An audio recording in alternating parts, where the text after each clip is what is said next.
Hello guys, so now we are going to see about Selenium test design techniques. So as you guys all aware, what is Selenium? So Selenium is a web-based applications where we can do all the automations, which is mainly for web-based application testings. So here we have some test design techniques. So techniques is nothing but how the testing has to be done. While doing testing, what and all needs to be done. So all this is we are just going to see. So if you just see Selenium test design techniques, here we have Selenium has turned into the numerous among the all robotization instruments on the plan. It's being utilized broadly to test electronic applications.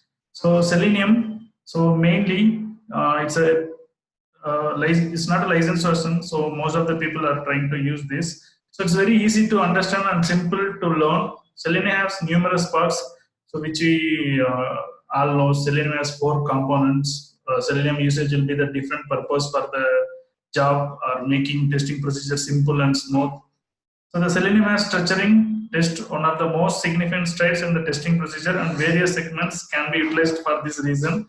Here we will examine certain Selenium test structure strategies. So mainly what are the techniques? We just see Selenium, how this framework work, why we want to choose this framework, all about. Okay, so we have some techniques which will help us. Okay, the main thing will be object model. So what is page object model? Okay, so for example, you're developing some web-based application or any web page. Okay, so you want to discover all the web page. For example, each web page you have to create a class. You want to take the locators, and you want to integrate some QTP or any other external libraries or any external tools where you can just import this. So generally, here the Selenium discovers components on this site page and follows up on the utilizing properties. For example, IDs, name, XPath, so forth. So IDs and name, XPaths are locators where we use in Selenium to locate the element on the web page. Okay. So Selenium do not have worked-in object repository as in QTP. Henceforth, you need to make object repository which via available interest or by using page object model. The POM is called the most broadly utilized structure example to make an object repository in this. So every one of the web component properties will be made utilizing this class documents. Okay. So generally, here we have a definition for the page object model. Why we are using this? What is the use if you use this? Okay, in Selenium, while doing your project implementation, so each page you just create your own class, and you will just obviously you will just have a base class. For each feature, you will just create a different class. You will just integrate to the main class, and you will run the program. Okay. So next will be parameterization using Excel. So what is this actually? So if you want to feed the data while your programming started to run, so you have to feed some data where you can, for example, you can just take login, username or password, any kind of data.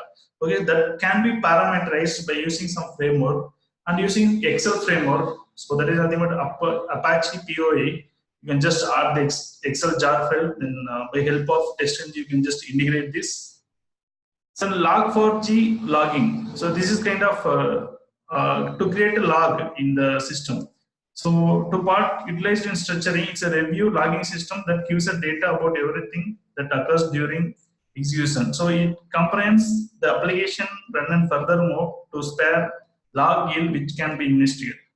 It's like whenever you run the test, so if test is failure or anything went wrong, it will just have a record of trace logs in that try to scripting. Okay, there should be a rise and occurrence of test disappointments as well. Okay, so why we are using log4j for logging any trace logs. If the program is running during execution, if anything occurs, that will be keep record and give you the outputs. Okay, the exception handling. So generally, exception handling means why we are using exception handling. So here to create the such contents will proceed with execution regardless of whether the test come up with short or on the off chance the most pessimistic scenario situation are not taken care appropriately. So why for example, you are trying to locate some button or you are trying to do something in the web page. If it throws exception, you have to handle the exception. Then you have to decide what you wanted to do. So by using any programming language, you can handle. But since it's a kind of techniques, where you can just follow in the test cases. Okay, so here, so in the event that the exemption is because of the failure to discover a component or because of the confound of the normal outcome with the genuine one, the test ought to be finished in an intelligent manner and opposed to seizing the content unexpectedly. Okay, so we have one more things, multi-browser testing. So Selenium, as you guys all knows, the Selenium supports different browser settings. So again, you can run the programs in different machine. There is nothing but simultaneously you can run, or you can run the program parallelly by using your local machine or some remote machines. It supports all. So that is nothing but RZ. Okay. So capture screenshot. So this is also one of the important where you run the test manually or automation. You have to capture the screenshot if something went wrong or if scripts failure or if test scenarios are failure. So this is usefulness can be utilized to take a screen captures anytime during execution. Screen captures are to be taken at whatever point there is a disappointment. So screen captures and log messages will examine the test better. So why you want to use, for example, if you are running some test scenario, the scenario got failed due to any reason, so you will not have a tracebacks. Okay, so in order to have that, you should use the capture screenshot of Selenium methods so that it will help us to understand where actually the test scenario is failed.